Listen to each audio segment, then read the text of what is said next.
How's everybody doing? This is Ragurajaguru, real estate broker with 401 team at Royal LePage Ignite. Thank you again for joining me on another video.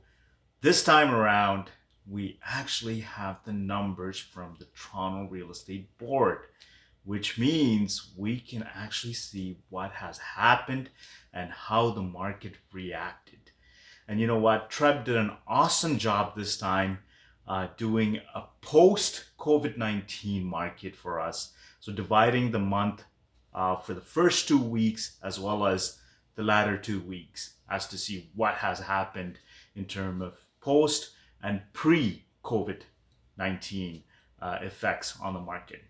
Before we go to the Toronto Real Estate Board market report, I want to talk about an article that I've been seeing online, and it's about RBC predicting, or RBC expects.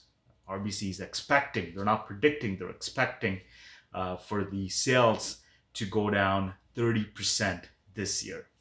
Now, here's something about expectation. Expectation is like perception. If you read that article, it goes on to say that overall in Canada, the sales are going to go down 30% for the rest of the year. And also, starting next year, employment is going to boom and we're going to have 40% surge in sales. So this year is going to be 30% in the gutter, and next year is going to be 40%, rise because of employment boom.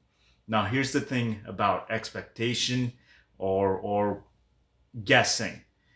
It's somebody's perception, and your perception might be different from mine.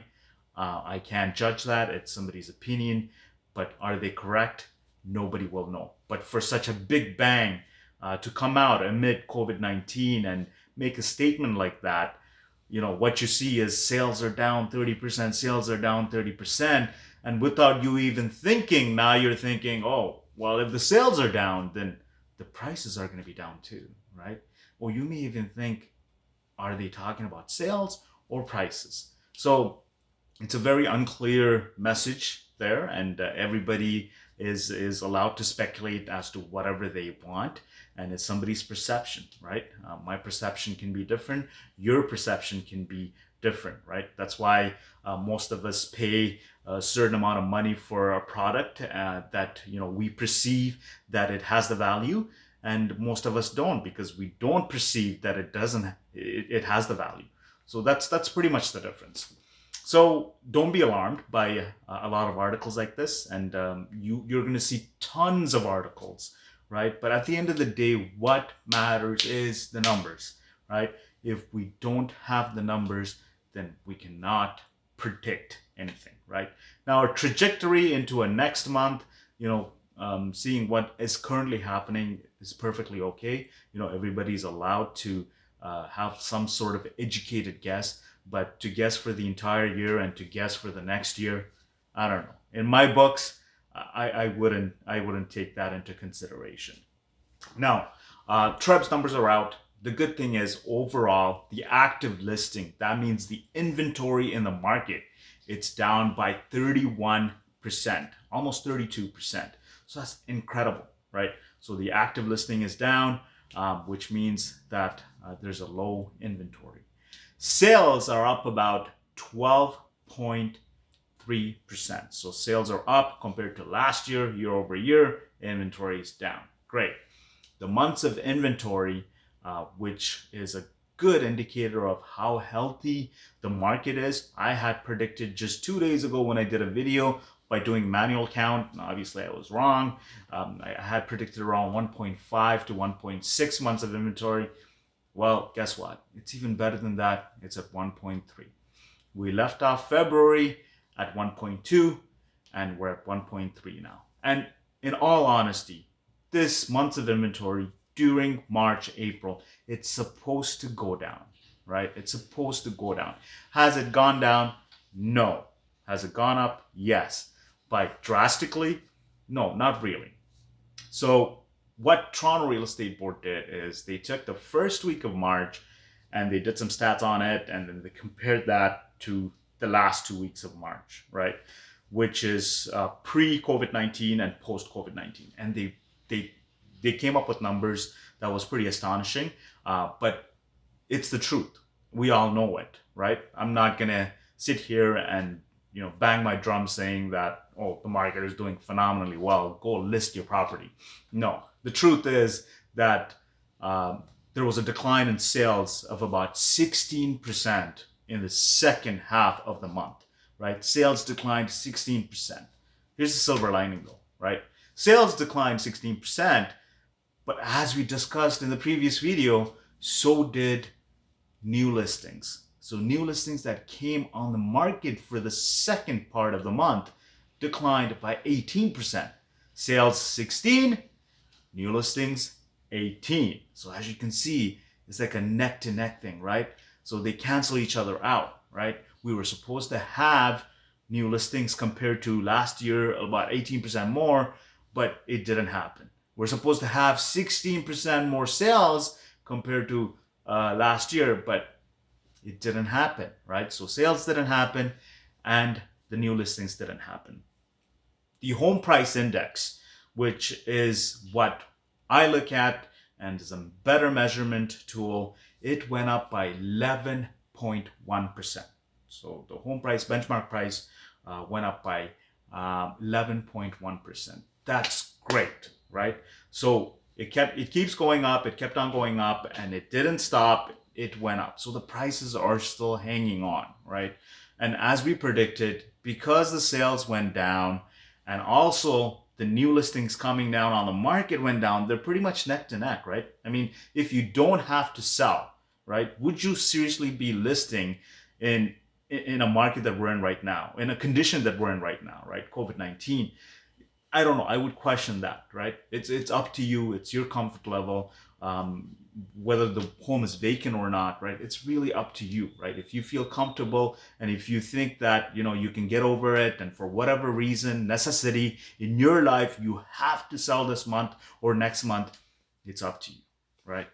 But sales are down and so are the new listings. The prices, however, 11.1% up. That's the benchmark price compared to last year.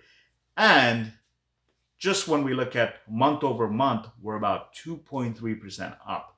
So compared to February, we actually went up 2.3%. Now, here's another figure that I wanted to talk about. It's the projected sales. What are we right now? We're right now at about 8,000 sales for the month of March, right? In my opinion, and this is my opinion because we don't know. What if things were normal? What if COVID-19 was not here? In my opinion, that number should have been around 9,100 to about 9,500.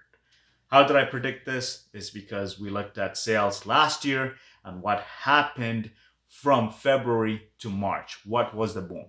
So realistically looking at it, we missed the numbers by about 1,100 to 1,500, in my opinion, right? It's a projection and we missed that number. As you can see, the trajectory, it's supposed to go up. Unfortunately, it didn't because of what the second week did, right? Now, is that going to bring the prices down? Absolutely. It's going to have an effect on the price. And again, it's how the public perceives the market to be. As you can see, next month when we get the data is going to be even more stark because that's when the numbers actually started picking up in 2019. 2019, the first 3 years, when we compared it to 2018, it was such a first 3 months, was such a plateau year. Nothing happened. Oh yeah, sales went up this much, average price went up this much. Nothing happened for the first 3 months of 2019. The market really didn't start to pick up until about April. So because April last year we did so well, right, on a year-over-year basis, comparing it to 2018, now this year, amid COVID-19, we know the numbers are going to be way lower. You're going to see, or my prediction is that we're going to see that the sales are going to be down on a year-over-year basis, right? And it's going to happen. Like, there's nothing that we can do. We're all stuck at home, and who knows how long this is going to go for. But looking at the trajectory, you can see that the sales are or might be lower than last year. So this is going to be a huge impact on how people are going to start to perceive the market. On the contrary, however, when things are well and the market starts to bounce back, we're going to see a big bounce back, right? And that's my prediction, and that's how I see it, right? Depending on how long we're locked in, and how many more months this is going to take, and when everybody, the non-essential workers and businesses are going to start to open, and when they're going to start going to these workplaces, it's going to depend on a lot of things, right? But the pickup is going to be quick, just like the drop was quick, right? So that's pretty much it. Those are the numbers. I'm glad we actually have physical numbers and we're talking about them. And I can't wait to see what next month brings, because next month it'll be a more accurate numbers based on the effect of COVID-19. And like I'm saying, the numbers are going to be sorrow numbers. They're going to be down just because 2019 we picked up tremendously in April, and then in 2020 COVID-19 is going to bring us down. So when you compare year over year, there's going to be stark difference, right? So let's wait and see. But until then, this is Raghu Rajaguru, real estate broker with 401 team at Royal LePage Ignite. If you have any questions, if you're just wondering, if you need anything at all in regards to mortgage, in regards to real estate, give us a call at 416-712-2006, and we'd be happy to help you. Thank you, and see you on the next video.